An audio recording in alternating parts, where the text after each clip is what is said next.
asparagus leucophagous.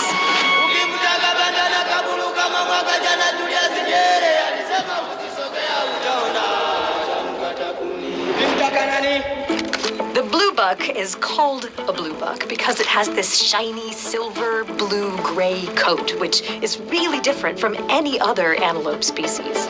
It also had quite distinctive markings across its face. It had really distinctive horns. And it was also a little bit smaller than most other antelope species. There are other kinds of antelope in other environments in Africa, but the bluebuck filled a very specific niche. So they're really important to help keep the ecosystem healthy by grazing on plants. So they eat a lot of plant matter. They turn it into manure that they then put all across the landscape. That really helps with dispersing the seeds, but also sometimes with the germination of that seed. Additionally, they're a really favorite prey of many of the carnivores that you can find in South Africa today, like lions and leopards.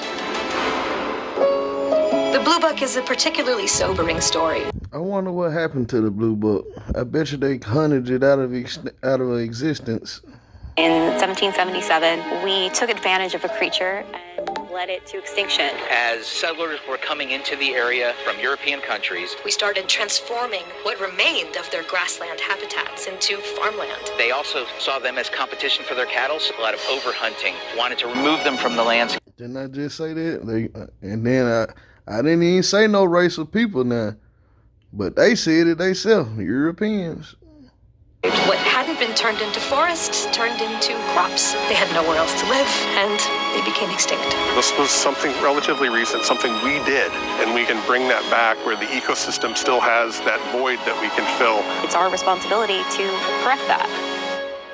We now have several high-quality reference genomes. We have one that was published a few years ago, and we have 3 really well-preserved samples that we're now generating additional data from. So we've got that blueprint that we need to completely reconstruct what the bluebuck looked like. We have really exciting advancements in artificial reproductive technologies for antelopes. This idea that we can figure out how to build embryos. Man, y'all need to go check out my song Overtaken. Y'all really need to listen to that one if y'all ain't listened to it yet. Need to check that out, man. You know.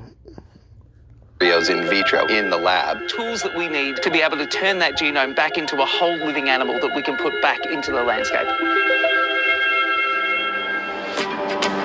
Jerome has become the genomic donor and will be the surrogate of the first bluebuck. We are working on ovum pickup procedures. That's the ability to retrieve eggs from these females. We do it monthly so that we have a regular supply of oocytes that can go back to the lab for additional techniques like IVF, embryo culture, embryo freezing.